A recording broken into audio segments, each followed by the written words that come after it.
Welcome to a new edition of the Famous Interviews with Joe Dimino. On this episode, we talk with multi-passionate visionary Andrea Petrut. Since she lost her mother to cancer when she was 11 years old, she took an empowering vision, made it her reality, and became her own pillar in life, lifting herself and others on her path. Before moving to Canada from Romania with 2 boys to be with her love, her old self had to die and renew to live a bigger vision. Today, she is helping multi-passionate women to feel safe, free, and at peace in all of their relationships. She is an inspiration. Enjoy this interview. Good morning, Joe Dimino. Nice to hear your voice. It's great to hear you. Thank you for taking a minute out. It's great to meet you. Oh my gosh, I was about to send you an email to tell you that what I feel that comes from what you do from the show and your voice is you're bringing joy, and through your work you're bringing aliveness. You know, you're helping people stay alive and love life. Well, thank you. That's kind of how I roll, and I love really kind of digging underneath the veneer of what we all do and how we do it. So thank you for the kind words, and I'm looking forward to getting into your life as a visionary and everything that you do. So again, thank you for taking a minute out. Oh, thank you so much. Looking forward to it. Now, excellent. Well, before we get into your life and your work and what makes you who you are, you know, going through the last 3 years with COVID has been quite a thing for all of us. It's affected us all in different ways. So I'm curious how you survived that 3-year period now that the world's waking up, and how it's changed the way that you live your life now.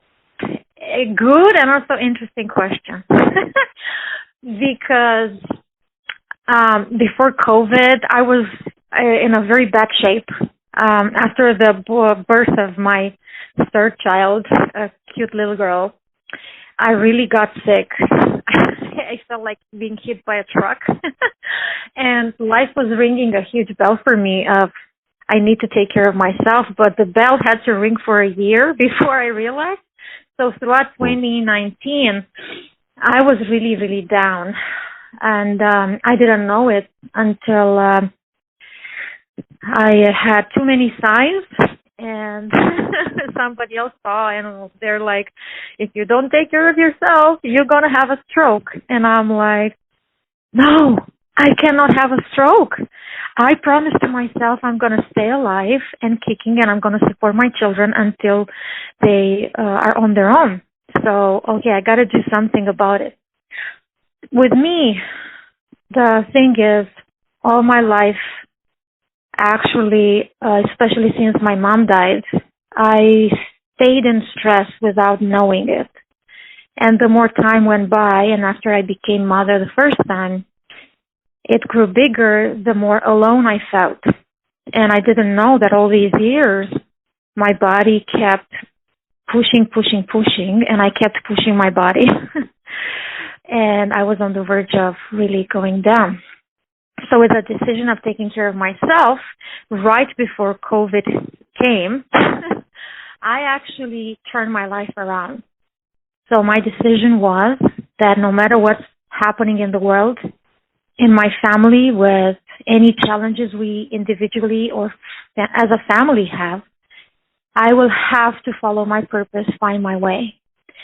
So every single thing that I've done from that moment on, which is March, April 2020, has been to follow the light, to follow my heart, and to really listen to what is for me to do, to be, to feel, and what is not. And while filtering what is not and keeping what is, I manage not only to go beyond surviving mode, but to love life, to be myself, to find joy, and to find people like you, for instance, who want to help others and who want to support others. So by supporting myself on my way, I actually understood what others need. So I started being in service, which is the purpose that I'm here for, to co-empower people.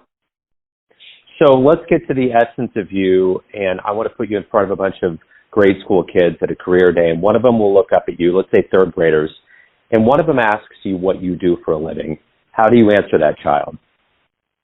Do you remember how, when you were younger, You loved so much just playing, just being with your friends, and just enjoying every moment you had for curiosity, for wondering about everything around you, and just being without asking yourself why, without judging yourself, without ever have an adult around you to tell you what to do, how to do, why to do. Do you remember that time of freedom and joy? Well, this is what I do. I help adults remember those times and be who they really are, because you, when you were younger, is who you really are. And speaking of that youth and that innocence, when you were young, what did you want to be when you grew up? What was your dream? I didn't have one. I was just being.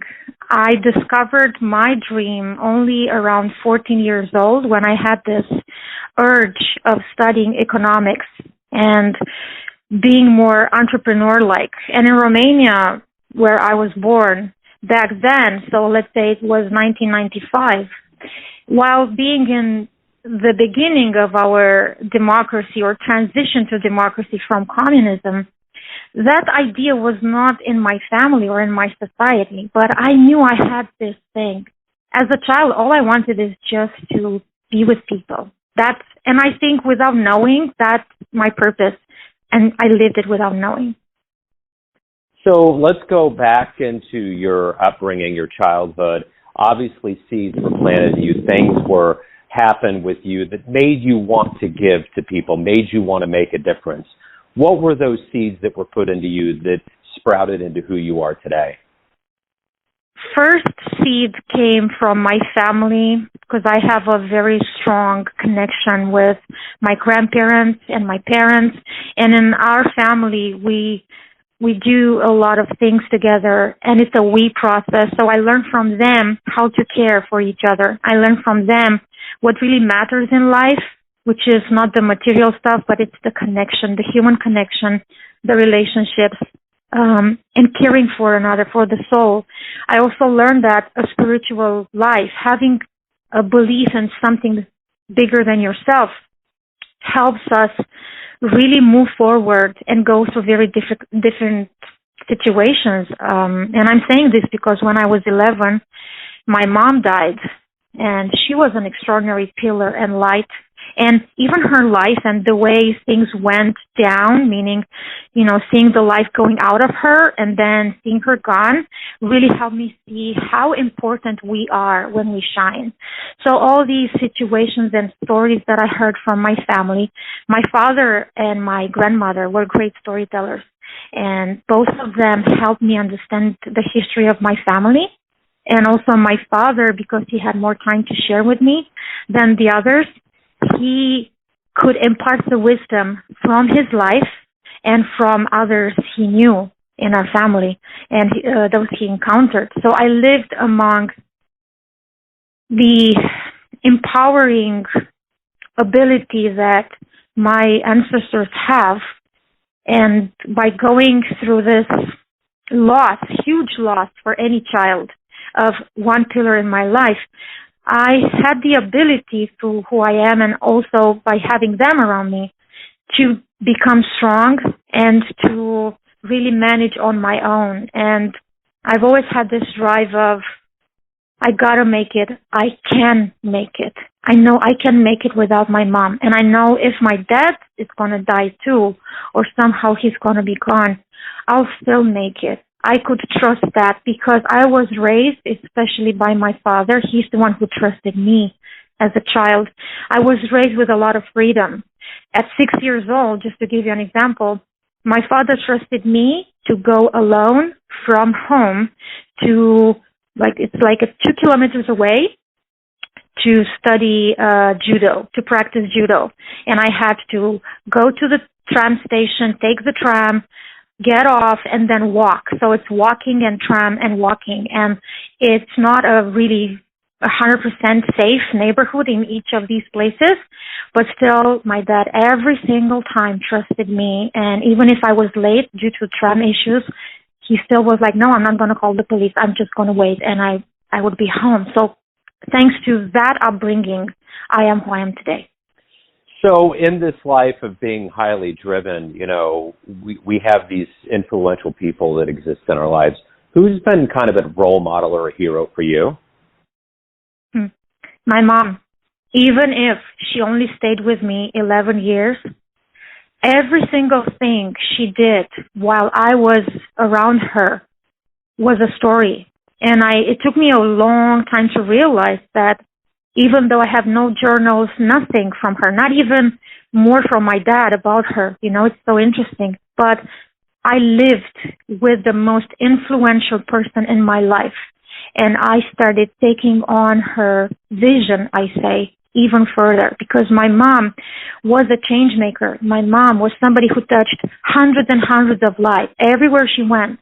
She was smiling. She was the sunshine. Nobody can forget her power, her strength, her energy, and how she glued people together.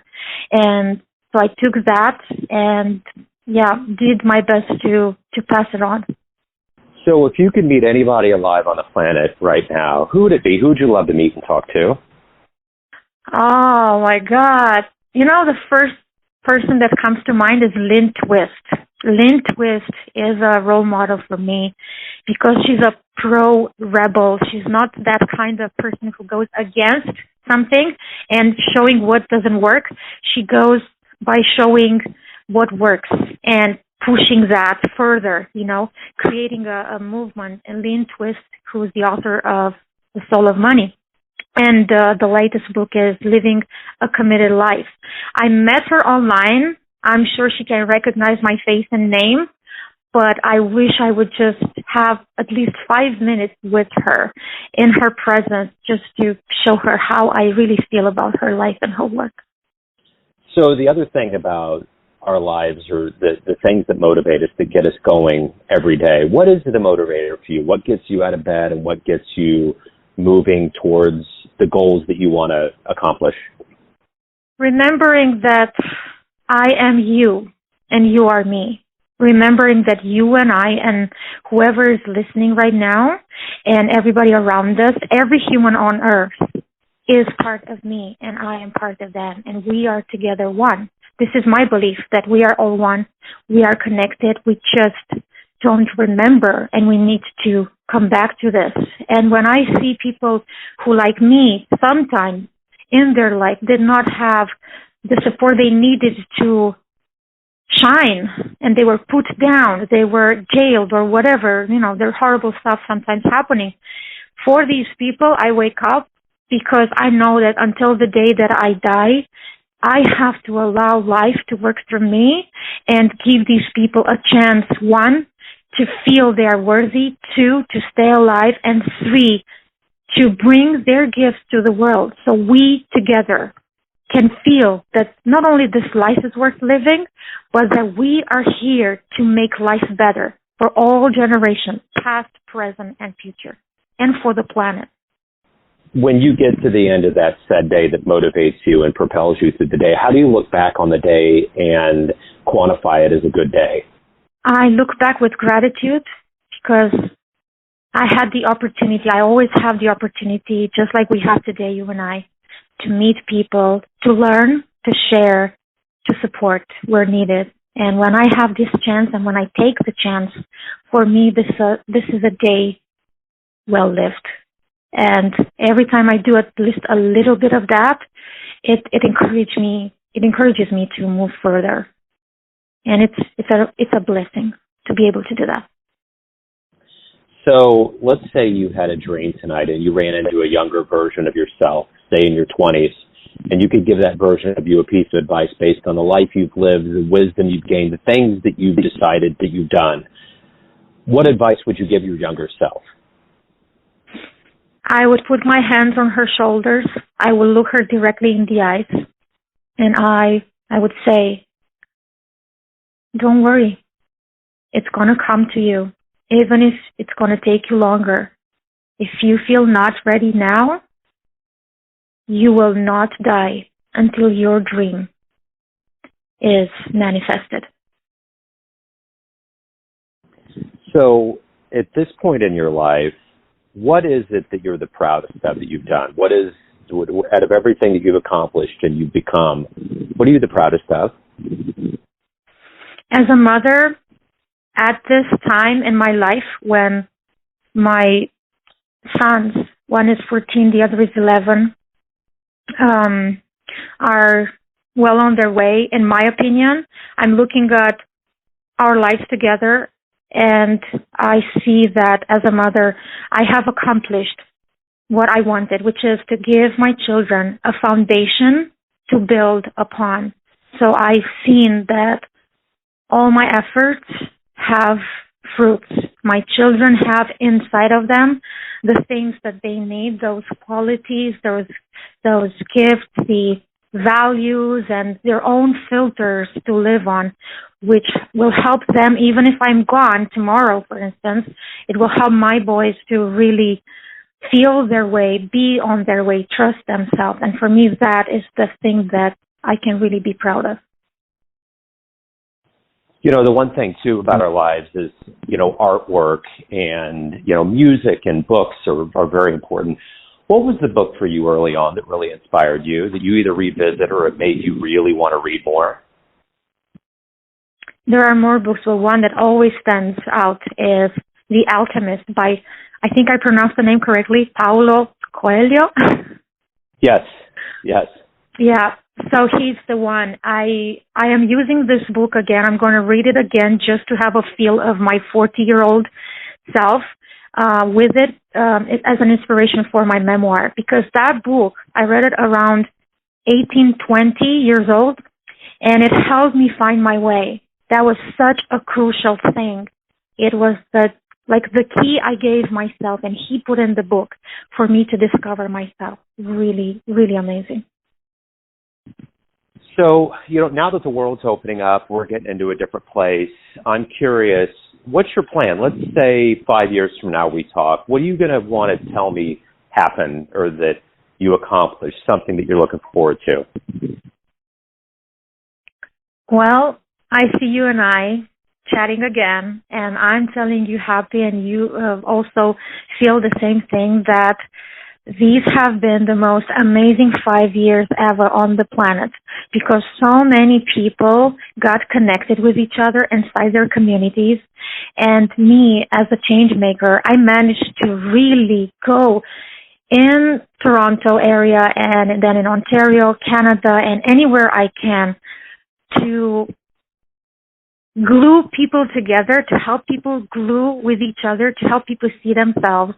And I see friends of mine, collaborators, and all of us together as this big, huge network of pillars who manage to hold ourselves together and really bring the world back where it belongs, which is a place of more love, more compassion, more peace, more trust in ourselves and each other, and more care for the world at large. You know, the interesting thing is you had mentioned up front about podcasting is that I think it's a great way. I think it's one of the best modern versions of therapy we can all go through, because in this divided world we live in, it's a way for us to all kind of connect and understand each other in very unique ways. And with that being said, podcasting really took off during the pandemic. Do you get the sense that maybe we're entering a more enlightened phase of humanity right now, where because of seeing life the way we've seen it over the last 3 years, it was eye-opening enough for us to look within, and maybe we're hitting a different stride as humans now? I would say we've always been there. It's just now our eyes are opening to see really what is going on. And that is this. I believe this is the year. These last years were like a preparation for what is happening right now. That's why you and I got together today in this moment, not before, and it's not going to happen tomorrow. This is the perfect moment to be, to shine. And yes, I do believe humanity is rising. I do believe it's enlightening. There's a lot of love, a lot of light in the world coming through. And I believe that naturally, simply naturally, without fighting against, simply by holding the love, holding the light, it's going to burn the darkness. It's going to burn what's bad within us and others, and it's going to simply, smoothly and with synchronicity, allow this flow, which is humanity and life. So everyone out there has a perception of you, an idea of who they think you are, your family, your friends, colleagues, clients, but ultimately you live your life. What's your perception of you? Who do you think you are? I'm the wise child. I am a child happy to meet everybody, to love everybody and everything, who could simply take her backpack and her family and just go without caring about what she's leaving behind, because I can let go with peace of everything that is material. I don't care about that. I care about people. I care about life in general of the world. I don't care about what I can hold physically, you know. And wise because I've gone through a lot of stuff, and I believe there are stories within me that can help others. And also I believe that there's so much for me to learn from others. I'm a traveler. I love to travel, not just physically, but to travel through internet and phone calls and spaces I would have never been. And I'm a visionary, like you said in the beginning, because I can see where each of us and all of us together with the world can be. And I want to hold this vision for me, for us, for the world. So we hold each other accountable so we get there, because I believe it's possible. Maybe I'm idealistic, but I don't think I am, because I see changes, and I believe you see changes too around you. So, yeah. Yeah, I definitely notice it. So I want to make sure that we wrap all of this up in a triumphant sort of way, and I want to know, what has been one of the best client responses, best success story that you've been a part of in the work that you've done? If I may, I would like to go through the messages that I received and read the exact words from a person I met recently. And I'm telling you, normal conversations. I didn't do anything special, but there is something that this person said that might help others to be who they are. You were a stranger to me, but you showed me the kindness and generosity of a sister, a mother, a friend. You reminded me there are good people in the world who will help you without expecting anything back. Thank you for helping me restore my faith in the goodness of people and mankind, for making me feel special and beautiful when I felt ugly, unlovable, and like I am an awful mistake. To be told I'm a blessing brought me to tears and fed my soul with hope and inspiration, filled my heart with love and the will to go on another day. That's what you did for me today, and I am a stranger to you. Thank you, Andrea. That's wonderful. Yeah, you know, it's interesting. I was just listening to a podcast interview today with, she works for National Geographic. Her name is Maria Van Zweller, I believe, and she goes to all kinds of different areas of the world to explore the black market, like buying guns and things that are shady. And the host asked her if she just has gotten to a point where the world's so scary she's pessimistic, and she actually said no.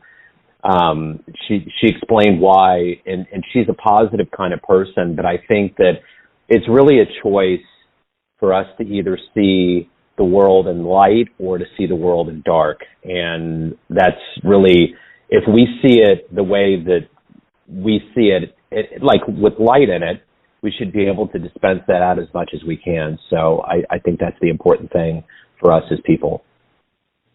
Yes, I believe there are two sides of this, of what you just shared. One, we all have our own perceptions, and we may look at the same thing in opposites. I could see light where you see darkness, right? And every point is valid because of our experiences, life experiences, ancestral ones, and all sorts of stuff, right? And then the other thing is, it doesn't matter how it looks like. What it matters is, what do we do about it? What do we want to do about it? How do we want to move forward? That's what's most important. Absolutely. So if anyone out there wants to learn more about you, your services, anything pertaining to your world, where is the best place to go?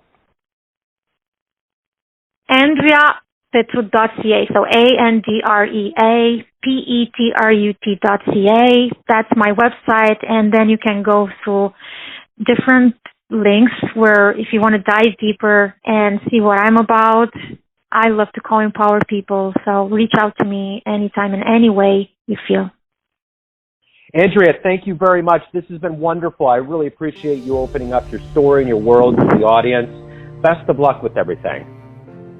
Thank you so much, Joe. It was an honor spending this wonderful time with you and having this opportunity to share to even more people. This is what podcasting does, and I love it so much because it helps people reach out in places where they could never imagine they could be.